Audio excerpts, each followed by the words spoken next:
Et voilà les amis, le match vient de se terminer entre le Paris Saint-Germain et l'OGC Nice. Et nous sortons par la petite porte. Sortie de la Coupe de France dès les huitièmes de finale. Pour un club comme le Paris Saint-Germain, où la Coupe de France, ça a toujours été quelque chose d'important pour le Paris Saint-Germain. On détient le record de cette compétition au niveau des Coupes de France remportées.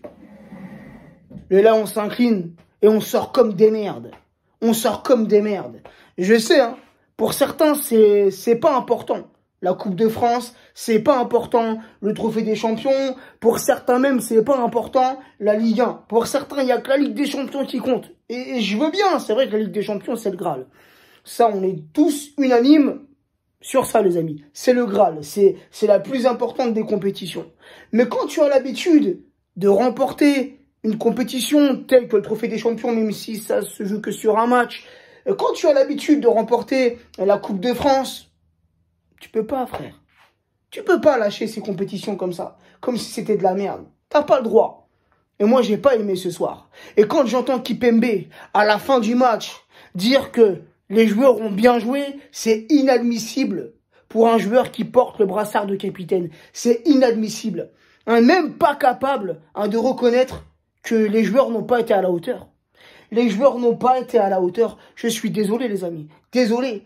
Oui, l'OGC Nice, c'est une très bonne équipe. Oui, en Ligue 1, l'OGC Nice, c'est le dauphin du Paris Saint-Germain. Et c'est, si je me trompe pas, reprenez-moi si je me trompe en commentaire, c'est la meilleure défense de Ligue 1, l'OGC Nice, les amis. Il n'y a aucun problème. C'est vraiment, et on l'a vu ce soir, c'est vraiment une très bonne équipe, des joueurs qui arrivent à jouer ensemble. Mais je suis désolé. Quand tu prends l'effectif que le Paris Saint-Germain a cette saison, quand tu reviens en arrière, quand tu repenses au mercato historique du Paris Saint-Germain, normalement, même si l'OGC Nice, c'est très bon, c'est costaud, ça joue bien, t'es au-dessus. T'es au-dessus. Et normalement, tu dois t'imposer. Mais quand je vois ce soir le comportement de nos joueurs, quand je vois des joueurs qui marchent, quand je vois des joueurs statiques, quand je vois un Marco Verratti sur une action qu'il y a eu, je crois que c'était en première mi-temps, si je ne me trompe pas les amis, un Marco Verratti qui récupère le ballon au milieu de terrain, il est obligé d'entemporiser parce qu'autour de lui, ça bouge pas. Il n'y en a pas un des trois là, Draxler, Icardi, Messi, il n'y en a pas un des trois qui est capable de faire un appel de balle, qui est capable de se démarquer, qui est capable d'attirer les défenseurs avec lui pour libérer les espaces. C'est pourtant des joueurs de haut niveau. Même si Icardi, il n'est pas dans son assiette, mais lui, ça fait déjà des mois et des semaines qu'il n'est pas dedans. Mais t'as un joueur comme Messi, un joueur talentueux comme lui. Il n'est pas capable de faire ce petit appel de balle, de décrocher, Franchement, les gars, c'est un truc de fou. C'est dingue. C'est dingue. Et certes, on s'incline au tir au but. C'est le pauvre Xavi Simons qui rate son penalty à la fin, c'est arrêté par Boulka. Mais ce match-là, on ne le perd pas au tir au but, les amis. On le perd bien avant. Déjà, en temps normal, on ne doit pas arriver jusqu'au tir au but. Non. Normalement, si tu as des joueurs qui sont à 100%, si tu as des joueurs qui ont l'envie, comme on l'avait vu contre Reims quand on s'est imposé 4-0, les amis, en Ligue 1. Là, on avait vu quelque chose de beau. Là, on commençait à voir quelque chose. On commençait à se dire, c'est intéressant. Il y a du mieux. Il y a de l'amélioration. Ce soir, c'est retour à la case départ. On recommence à zéro. On recommence à zéro. Et dans 15 jours, les gars, il y a le Real Madrid. Je veux bien. Il y en a qui vont venir me dire en commentaire, oui, mais ne compare pas le Real et l'OGC Nice. Ne compare pas la Ligue des Champions avec la Coupe de France. Il n'y a aucun problème. Bien évidemment qu'on est d'accord, les amis.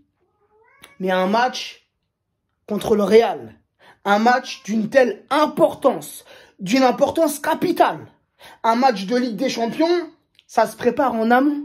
Ça se prépare des semaines avant. Et les gars, on n'est clairement pas prêts. Faut rester objectif, On n'est pas prêts. Après, encore une fois, je me répète, on sait qu'avec le Paris Saint-Germain, on peut s'attendre à toutes sortes de prestations. On peut s'attendre à toutes sortes de matchs, on le sait. Hein, on peut avoir des joueurs qui, dans 15 jours, vont se surpasser, vont sortir le match de l'année. Oui, ils en sont capables. Mais là, sur ce que je vois, sur ce qu'on voit, hein, depuis le début de saison, les amis, je pense qu'on est en droit, nous, supporters, d'avoir quand même une petite part de doute. Hein, de se dire que ça craint quand même hein, dans 15 jours. Hein, ça craint. Ça craint. Voilà les amis, hein, je pense qu'il n'y a pas plus de choses à rajouter. On a vu tout de même, j'ai plus de batterie je crois. On a vu tout de même un peu de mieux quand Kylian il est rentré. Ça allait un petit peu mieux offensivement, il y avait un petit peu plus de vitesse. Parce que franchement Icardi, là il reste, au moment où je fais cette vidéo, il reste moins d'une demi-heure. Moins de 30 minutes avant la fermeture du mercato. Je sais que c'est impossible, mais si on pouvait brader Icardi, s'il y a un club qui peut venir nous voir et on le brade, je sais pas, on fait moins 50% et on le met dans un wagon et on l'expédie.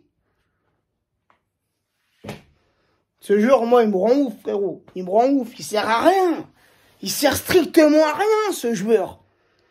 T'as l'impression qu'il joue à 10. Il est là, c'est le 11e joueur, mais on joue à 10. C'est incroyable. Même moi, je serais joueur de champ. J'aurais pas voulu lui passer le ballon. Tu sais, sur le terrain, il paraît lourd. Je sais pas, frérot. En plus, ouais, une demi-heure, on n'a fait aucune recrue encore. Je sais pas, frérot, mais il y a plein de choses qui vont pas. Il y a plein de choses qui vont pas. Plein de choses qui vont pas. Pourtant, on fait venir des Messi, on fait venir des Ramos, on fait venir des Donnarumma, des Wijnaldum. Et on n'arrive pas à avoir un jeu cohérent. On a un coach, tu te demandes, il sert à quoi? Et on a trop été patient, en tout cas moi. Hein. Ça, maintenant, ça y est, frérot, j'en peux plus. Moi, je pensais que Pochettino allait sauter, tu vois. Pendant les vacances, là, les Noëls et tout ça, là. Finalement, non. C'est quoi sa stratégie? C'est quoi son système de jeu? Eh, c'est flou.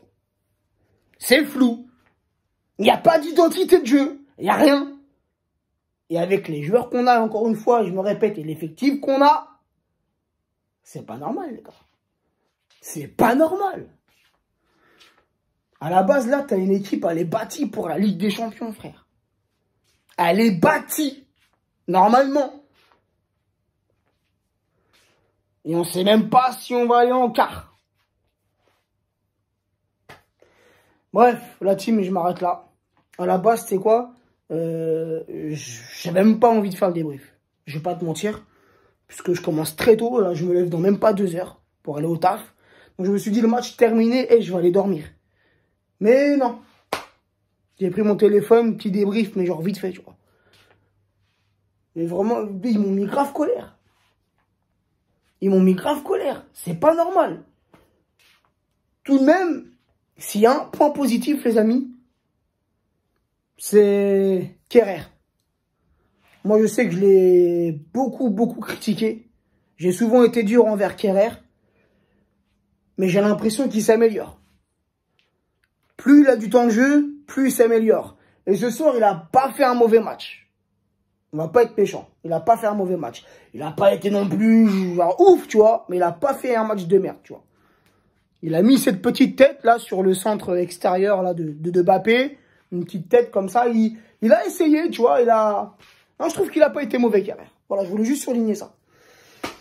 Donc voilà, après t'as Verratti aussi. Hein. Franchement, Verratti, il a fait son match, il n'y a rien à dire.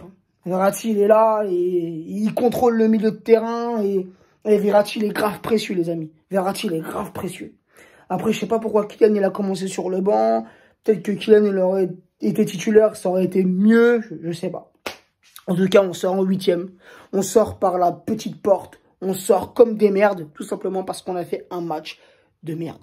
On n'a pas été à la hauteur, et bravo à l'OGC Nice qui affrontera l'OM en quart de finale.